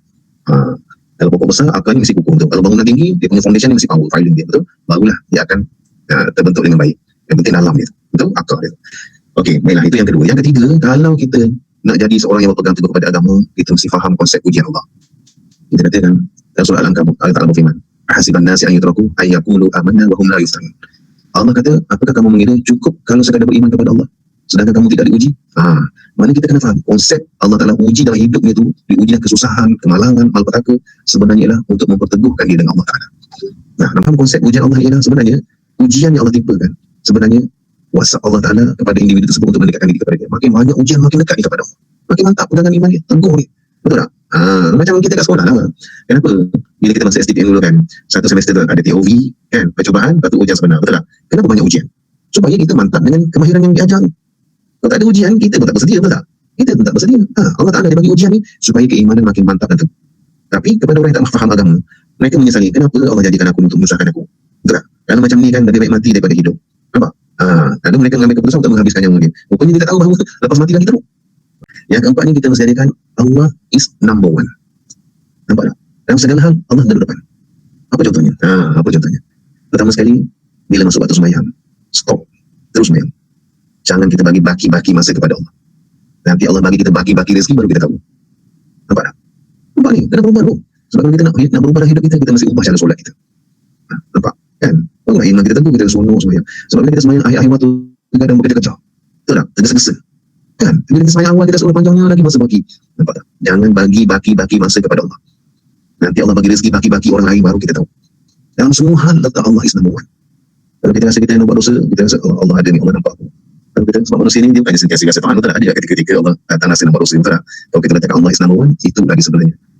Sebenarnya dia telah menunjukkan iman dia sangat teguh. Dia kata, betul tak? Dan hal-hal solat sebenarnya kan, hal-hal solat ni, saya cakap lah, benda-benda ni penting sebenarnya. Sebab kalau tahun berapa, 2000 berapa, 2013, kajian Fadilah Khamsah, dia kata, 80% rakyat Malaysia sebenarnya solat tak cukup 5 waktu. Itu 2013, kan 2022, kalau buat kajian, Ustaz pastilah baik tak solat. Kalau solat pun tak penuh. Tapi kita tak letakkan Allah Ta'ala nombor satu. Itu bagi 5 waktu. Cuba Nabi tak merayu dengan Allah 50 waktu. Teruk kita, berapa ramai umat Nabi kita yang berhaka sebab solat tak cukup 50 waktu kan. Tapi Nabi Musa kata, umat tak mampu 50, minta kurang lagi. 45, 40, 35, 30, sampai dah 5 waktu Nabi dah malu dan naik jumpa Allah, minta kurang. Itu 5 waktu pun, ya Allah, ya Allah. Kan? Waktu saya ingat kepada korang, Allah is number one, insyaAllah. Teguh iman korang. Okey, yang kelima, banyaklah baca hadis-hadis Nabi. Banyaklah baca hadis-hadis Nabi, panduan-panduan yang Nabi bagi. Sebab apa yang Nabi cakap tu sebenarnya, wa ma yantiqu anil hawa in huwa illa wahyun yuha. Sebab banyak hadis-hadis Nabi ni, kalau kita ni sebagai orang awam ni, bacalah buku-buku ringkasan apa? Dan buku ringkasan Riyadhus Shalihin, himpunan-himpunan taman-taman apa syurga orang-orang soleh. Baca dalam tu banyak terdapat panduan-panduan hidup. Kan? Kita yang pentinglah hidup kita ni Allah, Rasul, ibu bapa. Itu penting sebenarnya. Atau kita kena banyak baca Nabi untuk memperteguhkan iman kita sebenarnya. Dan kita baca Al-Quran, kita kena baca juga hadis Nabi. Okey, that's all. Ustaz, atas penerangan tentang langkah-langkah untuk Ustaz berpegang teguh terhadap ajaran Islam. Bismillahirrahmanirrahim. Kalau kita lihat Imam Hasan Al-Banna dalam kitabnya, dalam kitab Takwin Fardul Muslim, bagaimana untuk menjadikan seorang itu individu yang Muslim. Ada 10 perkara, muasafat ataupun sifat-sifat individu Muslim. Yang pertama langkahnya ialah mesti mendapatkan akidah yang sejahtera. Yang pertama sekali, akidah yang baik. Kita bincang tadi yang bagaimana untuk menjadi seorang yang memahami agama itu, iaitu dengan akidah yang sejahtera. Tak nak mesti dengan akidah, dengan ilmu ketauhidan, ilmu tauhid. Jadi apa-apa pun mesti kenakan dengan tauhid Allah Subhanahu Wa Taala. Yang kedua, akidah kita dah bincang juga tadi di sebelumnya, iaitu tentang ibadah yang sahih, ibadah yang betul. Cara ibadah yang betul, kefahaman ibadah dengan kefahaman yang betul, dengan mengikut pada aliran yang betul, bukan aliran yang bukan-bukan. Ni kan sekarang banyak aliran yang bukan-bukan. Jadi pilih ataupun kena pelajari, kena dalami ilmu tentang ibadah yang sahih, ibadah yang betul. Yang ketiga, selama kalau kita antaranya ialah yang disebutkan ialah mesti berakhlak dengan akhlak yang mantap. Berakhlak dengan akhlak yang mantap. Yang keempat, apakah antara sifat ataupun langkah-langkah untuk menjadi individu Muslim yang terbaik? Mesti berpengetahuan luas, kena banyak membaca. Sebab Nabi dapat wahyu yang pertama pun dengan iqra, bacalah. Jadi kena banyak membaca, banyak berpengetahuan yang luas, supaya apa? Supaya kita dapat ilmu yang luas tentang perkara-perkara ini, tentang perkara-perkara yang melibatkan tentang agama. Seterusnya kelima, antara langkah untuk menjadi memahami atau menjadi individu Muslim yang baik ialah mesti tubuh badan yang sihat. Ini antara yang disebutkan oleh Imam Hasan Al-Banna. Tubuh badan yang sihat. Mana tubuh badan yang sihat, mana kena fit lah badan tu kan. Untuk apa? Untuk menjadi individu Muslim yang baik. Yang seterusnya keenam, mestilah ada sifat mujahadah melawan hawa nafsu. Mestilah ada mesti ada sifat untuk melawan hawa nafsu tu, mujahadah, untuk melawan hawa nafsu. Kan? Kita ni manusia. Saya yakin kita ni semua mesti ada hawa nafsu. Siapa yang tak ada hawa nafsu? Semua ada hawa nafsu kan? Malaikat je tak ada. Malaikat je tak ada hawa nafsu. Ain ingat tak? Belajar tauhid dulu. Kan? Ingat tak ada hawa nafsu, tak ada tidak bersifat lelaki dan perempuan kan? Mesti tak nak manusia, jangan tipu lah, mesti ada hawa nafsu. nafsu nak tidur, nafsu nak makan, nafsu nak mengumpat, nafsu nak membawang, itu semua kena dilawan. Okey, yang ketujuh antara langkahnya adalah Muslim ni mesti dia kena berdikari. Dia berdikari maksudnya apa? Dia kena berusaha untuk berdiri di atas kaki sendiri kan. Maksudnya apa? Dia kena, tidaklah dia mengharap kepada orang lain. Dia kena banyak berusaha sendiri kan. Selain daripada untuk menyerahkan segala urusan kepada Allah Taala, dia kena berdikari usaha. Usaha itu kan. Nabi kata sebaik-baik amalan seorang Muslim itulah amalan yang dilakukan oleh tangannya sendiri. Maknanya kat situ dia kena berdikari lah. Maknanya dia kena atas usahanya sendiri dengan dibimbing oleh Allah Subhanahu Wa Taala. Yang ke-8 apa dia? Apa dia langkah untuk jadi seorang Muslim yang baik? Ialah tersusun. Maknanya tersusun itu maknanya tersusun dalam membuat sebarang urusan. Dia. Kita sebagai orang Islam mesti ada tersusun dalam kita melaksanakan apa juga sekalipun. Macam contoh malam ni kan. Kita buat malam ni contoh kita buat buat Google Meet kan. Kalau tidak ada perancangan yang rapi, agak-agak boleh tak jalan. Tadi kan? Jadi ini antara sifat individu Muslim yang terbaik yang digariskan Imam Hassan Banna, iaitu tersusun dalam kita melakukan. Kita nak lakukan apa saja mestilah mengikut kepada mesti dia ada ikut susunan, ikut SOP dan sebagainya kan. Sebenarnya yang sembilan adalah tepati masa. Sebagai seorang individu Muslim, langkah-langkah jadi individu Muslim yang baik mestilah dia menepati masa. Kalau janji pukul 9 lah. Tadi saya lambat tak? Ainin? Ustaz lambat tak tadi? Ustaz. Kan? Okey, awal kan? Okey, dia itu lain. Tepati masa. Nak jadi individu Muslim tu yang baik, mesti tepati masa. Dan yang terakhir ialah bermanfaat untuk orang lain. Kan Nabi kata khairun nas anfa'uhum linnas. Sebaik-baik manusia ialah yang banyak memberi manfaat kepada manusia itu. Antara 10 langkah ataupun 10 perkara yang digariskan oleh Imam Hassan Al-Banna untuk bagaimana menjadi individu ataupun menjadi langkah-langkah untuk menjadi individu Muslim yang terbaik. Wallahu a'lam. Ustaz, jelaslah antara 10 langkah yang sentiasa berpegang teguh kepada ajaran Islam. Semoga kita dapat mengikuti langkah-langkah yang telah Ustaz berikan. Terima kasih. Bismillahirrahmanirrahim. Ustazah bawakan firman Allah Subhanahu wa taala dalam surah Al-Kafirun, a'udzu billahi minasyaitonir rajim. Ya ayyuhal kafirun la a'budu ma ta'budun wa la antum 'abidun ma a'budu wa la ana 'abidun ma 'abadtum wa la antum 'abidun ma a'budu lakum dinukum waliyadin. Shadaqallahul azim. Baik. Dalam ayat tersebut kita jelas kita nampak bagaimanakah Allah Subhanahu Wa Taala, bagaimanakah Rasulullah mengajarkan kita cara kita menjaga adab-adab dengan bukan sahaja sesama Islam tetapi dengan semua orang, tak semestinya Muslim, juga kepada non-Muslim. Okey, sekarang ni kita nak mudah untuk menyebarkan sesuatu, berkongsi sesuatu melalui media sosial, betul tak? Jadi kita perlu menjaga sensitiviti agama. Seperti mana kita tak suka kan? Kita kan tak suka agama kita dipersenggakan. Rasulullah SAW dipersenggakan. Macam mana yang kita tengok sekarang, sebenarnya nasihat Ustazah kepada anak-anak muda, kepada orang yang memang suka gunakan media sosial ni dalam untuk berdakwah, itu bagus, tetapi kena berhati-hati, jangan sampai kita menyentuh isu-isu yang menyebabkan sensitiviti agama. Itu sangat penting. Okay? Sebenarnya kita boleh gunakan teknologi itu untuk membantu kita dalam menjadi seorang Muslim yang baik kan. Tetapi kita perlu berhati-hati dalam pada kita menggunakan teknologi itu pun kadang-kadang kita boleh tersentuh sensitiviti agama lain. Seperti mana kita tak suka agama kita dipermainkan, seperti itu juga kita kena jaga. Kita tengok contoh Rasulullah SAW, macam mana Rasulullah berakhlak dengan orang yang bukan Islam kan, sehingga kan orang yang bukan Islam boleh masuk Islam melalui Rasulullah SAW. Lihat macam mana Rasulullah kan ada dakwah bil hal, walaupun dia tak cakap pun dengan orang kafir itu supaya dia masuk Islam, tetapi orang kafir itu dia terbuka hatinya untuk masuk Islam kerana macam mana akhlak Rasulullah SAW. Sallallahu alaihi wasallam. Terima kasih Ustazah atas nasihat yang dapat dikongsikan sebentar tadi, dan insyaAllah nasihat ini akan disampaikan dan dipanjangkan kepada rakan-rakan yang lain insyaAllah. Okey. Penting juga sebenarnya kan, penting juga bila kita nak mewujudkan keamanan negara kita sebenarnya kan. Jadi kita kata semua berpunca daripada faham agama kan. Kalau tak faham agama, negara kita kan berbilang kaum, berbilang agama kan, kita kena faham. Jadi untuk mengelakkan berlaku salah faham antara agama ini, yang pertama sekali kita kena faham agama kita. Sama nak bincang pasal agama Kristian, agama Hindu, agama Buddha, sama nak bincang. Ini berbalik pada diri kita. Kalau orang Islam tu faham agama ni, apa tuntutan dia terhadap diri dia sendiri, apa tuntutan agama terhadap jiran dia, saudara dia yang bukan Islam, sebenarnya itu pun dah memang terbaik dah. Kata kuncinya ialah individu itu mesti faham agama dia. Macam kita bincang yang soalan-soalan awal tadi. Yang kedua, orang Islam kita ni mesti menghormati pegangan orang lain. Kenapa saya cakap macam tu? Sebab kan kita ada Al-Quran sebagai panduan hidup, betul kan? Kita ada Al-Quran. Dalam Al-Quran ini dalam soalan Am ayat 108, Allah Taala telah pun memberi satu tunjuk ajar bagaimana cara untuk kita menghormati antara satu sama lain, walaupun mempunyai perbezaan agama dan juga mempunyai perbezaan kepada kepercayaan. Memang Allah buat benda ni. Dan bila Allah buat benda ni, Allah ajar Macam mana cara nak mengatasi perbezaan ini? Allah Ta'ala berfirman, auzubillahi minasyaitonir rajim, wala tasubbul ladzina yad'una min dunillah fasayubbullaha 'udwan bighairi 'ilm kadzalika zayyana likulli ummatin amalahum thumma ila rabbihim marji'uhum fayunabbi'uhum bima kanu ya'malun. Allah kata dalam Al-Quran ni, kita nak ikut siapa lagi, betul tak? Kita nak ikut siapa ni kalau tak ikut apa yang Allah Ta'ala tunjukkan dalam Al-Quran? Soal Al-An'am 108. Boleh rujuk di soal Al-An'am 108. Allah Ta'ala kata, wala tashubbul ladzina yad'una min dunillah, dan janganlah kamu caci benda yang mereka sembah selain Allah. Fayasubbullaha 'udwan bighairi 'ilm. Kerana khalaq, mereka akan mencaci Allah secara melampaui batas tanpa pengetahuan. Nampak tak? Allah Ta'ala kata itu memang logik. Bila kita mula mencaci agama orang lain lagi akan mencaci agama kita. Betul tak? Nampak tu? Thumma ila rabbihim marji'uhum kadzalika zayyana likulli ummatin amaluhum. Jadi demikianlah kami memperelokkan pada pandangan tiada umat Islam akan amal perbuatan mereka. Thumma ila rabbihim marji'uhum, kemudian kepada Tuhan mereka dan tempat kali kembali mereka, wa yunabbi'uhum bima kanu ya'malun. Maksudnya apa? Lalulah menerangkan kepada mereka apa yang mereka telah lakukan. Amat jelas sebenarnya kalau kita tengok firman Allah tadi tu, bahawa Islam ni menolak prinsip tidak toleransi dalam kehidupan bermasyarakat. Allah dah jelas. Allah larang kita ni caci sembahan-sembahan yang selain daripada Allah. Walaupun kita katakan dari sudut ilmu tauhid ni, kita tidak boleh kita tidak boleh mengata tak apa dia agama lain, kita tak boleh appreciate agama orang lain. Dan sebab apa? Agama kita adalah agama yang benar, agama mereka adalah agama yang batil. Mengelakkan daripada untuk mengelakkan daripada berlaku salah faham pada agama lain, Allah dah tunjuk. Tak payah caci maki benda-benda sembahan orang bukan Islam, diam je. Jangan kata apa. Itu kalau boleh kita menjadi umat yang terbaik. Kan? Sebab tu kita katakan, masa dekat awal tadi sebenarnya, kerja dakwah ni sebenarnya bukan kerja ustaz saja, bukan kerja ustazah saja, bukan kerja ulama saja. Kita ni pun kena buat dakwah.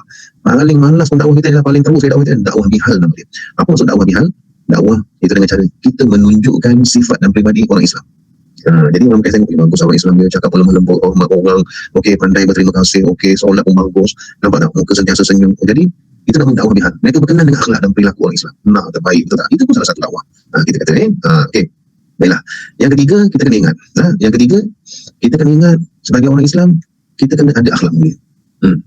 Barulah benda ni kita kata akhlak ni lah. Akhlak ni ialah cara hidup. Cara hidup yang sebagai seorang Islam. Mesti kena tunjuk beza dengan orang bukan Islam. Sebab itulah objektif utama Allah utuskan Nabi Muhammad ni. Nabi kata, innama bu'istu liutammama makarimal akhlak. Nabi kata, aku ni diutuskan oleh Allah ialah untuk menyempurnakan akhlak yang mulia. Kalau dia tengok kan ni, sebelum Nabi diutuskan, apakah kepada Arab Jahiliyah? Teruk. Mereka hidup ni macam manusia bebas. Kan nak minum arak, nak main judi, nak bertenung nasib, berzina sana sini, bunuh anak, kan anak tak hormat ibu bapa. Tak ada akhlak. Akhirnya Allah datangkan, Allah utuskan Nabi Muhammad SAW yang memang kalau tengok Allah susun Nabi Muhammad ni daripada keturunan yang terbaik dalam pemimpin besar Arab Quraisy. Semuanya berjasa kepada Arab. Keturunan Nabi ni memang terbaik semua. Kan hingga lahirkan Nabi Muhammad ni. Seorang yang orang kata maksud, tak pernah buat salah, tak pernah buat silap. Sebab tu Nabi ajar macam-macam akhlak. Sebab tu kita katakan akhlak ni adalah satu benda yang ada dalam hati, dalam jiwa. Bila ada dalam jiwa ni, bila akhlak yang baik tu ada dalam hati seseorang, dalam hati kita ni, maka dia akan sentiasa nak buat benda baik, nak menolak benda buruk, suka pada benda yang cantik-cantik dalam agama, nak menolak benda-benda yang buruk yang dalam agama. Sebab tu kita katakan kita ni, manusia ni kena berusaha untuk jadi sentiasa mendekat kebenaran, sentiasa buat benda baik, berhati untuk suka pada benda-benda yang baik, benci pada benda-benda yang tak baik. Barulah bila kita berbetulkan diri kita ni, barulah kita faham orang lain. Terutama sekali perbezaan individu, perbezaan budaya, perbezaan agama. Dan bila kita tak faham agama kita macam mana, kan? Kita macam mana kita nak faham agama itu, jadi gaduh sana gaduh sini, kan? Yang keempat, ataupun yang terakhir kita katakan, kita selalulah bercakap pasal agama, kan? Dan korang ni ambil kos apa ni? Kau ambil kos apa? Jadi kau awal kanak-kanak kan? Mesti cakap pasal kanak-kanak je kan? Mesti cakap pasal kanak-kanak tu, kan? Orang budak ni kan dah praktikal kan dekat sekolah belum? Belum. Saya 9 ni, mesti seronok dia. Nanti kalau mereka akan dengar, mesti cakap pasal pendidikan kita ni, kan kanak-kanak je. Sebenarnya, cuba kita cakap pasal agama. Macam mana kita nak bangun anak-anak pasal agama, macam mana kita nak bertukar pasal agama, macam mana perkembangan agama sekarang, bagaimana agama yang kita nak buat dalam diri kita. Best tu cakap agama ni. Lepas tu bila kita faham, kita sendiri jadi. So saya rasa kan penyakit masyarakat ni ataupun konflik-konflik dalam masyarakat ni berpasi kepada perbezaan budaya, agama, bangsa sebenarnya. Dia sebenarnya datang daripada diri individu tu sebenarnya. Betul tak? Datang dari individu. Bila individu tak faham agama yang dia anut, kocak-kacir, negara. Betul tak? Kocak-kacir dengan. Mereka hanya bertindak menggunakan kepala otak mereka je. Sedangkan kepala otak ni saya cakap tadi dia terbatas. Betul tak? Dia terbatas. Apa yang membuka kepala otak kita ni ialah agama.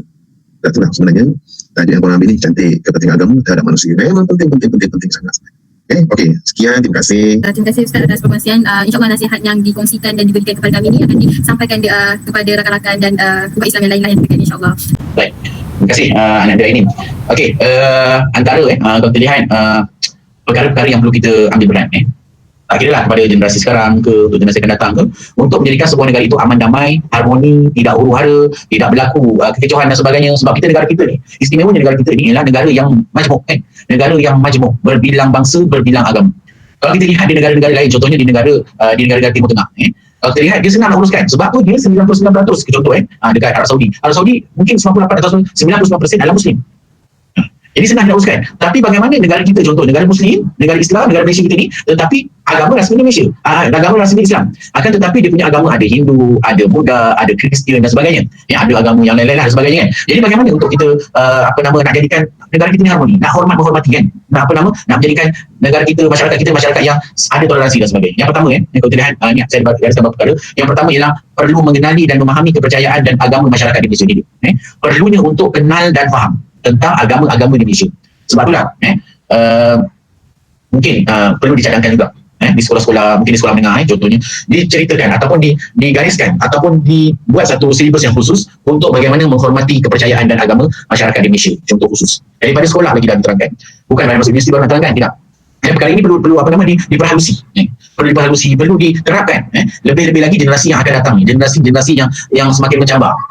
Generasi yang muda, generasi yang yang agak matang itu masih lagi di tahap yang belum matang sepenuhnya. Jadi kita perlu untuk kenal dan faham tentang masyarakat agama di Malaysia. Tidak ada lah nak katakan engkau agama ini dan sebagainya. Tak ada. Tidak ada label-label. Ini dia pertama. Yang kedua ialah perlu jaga sensitiviti antara agama dan kaum. Ini dia. Jaga sensitiviti. Yang Muslim jaga sensitiviti agama Buddha. Yang non-Muslim kena hormati agama Islam sebagai agama rasmi. Ini dia. Ini kadang-kadang wallahu alam kita tak tahu siapa yang menjadi bara api atau yang menjadi yang menjadi menjadi apa? Yang menjadi apa? Orang yang batu api, yang dari batu api. Kadang ada batu api. Mungkin seorang itu aman dan sebagainya, tiba-tiba ada batu api ni. Ini yang kita nak jaga sensitiviti. Minta kepada semua jaga sensitiviti agama, tidak menimbulkan sebarang sensitiviti dan provokasi. Ini dia provokasi kan?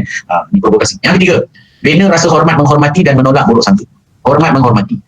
Islam, hormat, fahaman agama Kristian. Agama Kristian, hormat dan faham ataupun menghormati agama Islam. Hormat. Bila hormat ni, masing-masing ada peranan masing-masing.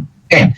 Jadi kat situ kalau kita lihat, jangan ada yang melampau. Contoh, betul dalam Allah SWT sebut inna dina indahul Islam. Betul. Allah kata agama yang diredai, yang diterima oleh Allah ada agama Islam.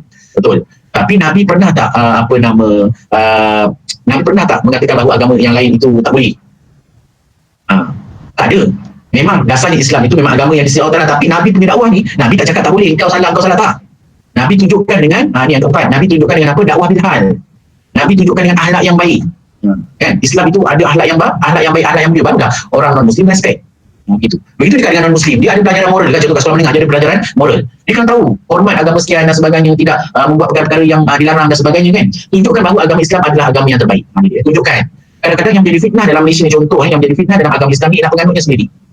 Kan, penganutnya sendiri. Dia tak tidak menunjukkan akhlak yang mulia. Kalau kita lihat contoh bukan nak kata nak dia condemn dan sebagainya. Yang banyak mencuri siapa? Kalau kisah kita nampak yang banyak mencuri, kita tak nak cerita lah. Kita cerita agama kita Islam. Yang banyak mencuri ialah kita kena akui. Nampak orang ialah atas nama kan, tadi kata atas IC Islam. Orang tak cakap nama siapa juga orang Islam kan. Yang banyak membuat contoh banyak melakukan perzinaan, yang buang bayi ni siapa? Majority. Tengok, kita kena tengok. Kan? Walaupun kita kata itu atas IC je, walaupun atas IC dia Islam, dia kan tunjuklah dia Islam. Kalau gitu gugurkan lah nama Islam tu kan. Begitulah. Jadi esok kena tunjukkan dakwah bil hal dengan yang baik. Bukan hanya kita cakap dia tak. Bukan hanya dengan percakapan, tapi dengan perbuatan kita, dengan tingkah laku kita. Sebab apa Nabi kalau kita lihat bagaimana peristiwa contoh Nabi dengan perempuan Yahudi kan. Hari-hari perempuan Yahudi tu baling najis dan sebagainya. Tapi Nabi balas tak balas. Bahkan satu hari Nabi rindu kan. Mana makcik yang selalu baling najis kat dia ni kan, baling kata-kata hamun dan sebagainya. Dengan khabar katanya makcik Yahudi sakit. Nabi ziarah bawa makanan. Ada bawa najis tak? Bawa najis. Nabi tak baling, Nabi tak cakap badan kepada dia kan. Sebab itulah dakwah bil hal gitu. Dakwah dengan kita punya segala all out kita. Bukan sahaja dengan percakapan, tetapi dengan kita punya tingkah laku, perbuatan dan sebagainya yang akan membantu untuk apa? Untuk saling menghormati di antara sesama agama dan sebagainya. Tetapi juga kita kena jaga ataupun kena tunjuk peribadi yang baik. Jadi saya rasa cukup sekian dahulu untuk soalan yang terakhir ni. Jadi saya kembalikan semula kepada saudari Aileen. Baik, terima kasih Ustaz atas jawapan dan nasihat yang diberikan. InsyaAllah nasihat yang diberikan akan dipanjangkan kepada sahabat-sahabat dan rakan-rakan yang terdekat, InsyaAllah. Hasil perbincangan kita pada malam ini dapatlah saya simpulkan bahawa di sini kita memahami betapa pentingnya agama kepada setiap yang bergelar manusia, terutama kepada kita yang bergelar agama Islam. Semoga apa yang disampaikan dan dikongsikan oleh Ustaz macam tadi dapat kita mengambil iktibar dan mengaplikasikannya dalam kehidupan seharian kita. Setinggi-tinggi ucapan terima kasih kami ucapkan kepada Ustaz Jaafar yang cukup hebat ini kerana sudi hadir dan berkongsi melontarkan pendapat beliau pada malam ini. Sebelum menutup tirai majlis pada malam ini, saya ingin memberi sedikit pantun. Okay. Bunga redap di atas para, anak dusun pasang pelita. Anda tersilap untuk bicara, tari disusun maaf dipinta. Dengan ini kita tutup sesi wawancara kita dengan tasbih kafarah dan surah Al-As. Saya sudahi dengan wabillahi taufiq wa hidayah. Wassalamualaikum warahmatullahi wabarakatuh. Sekian, terima kasih.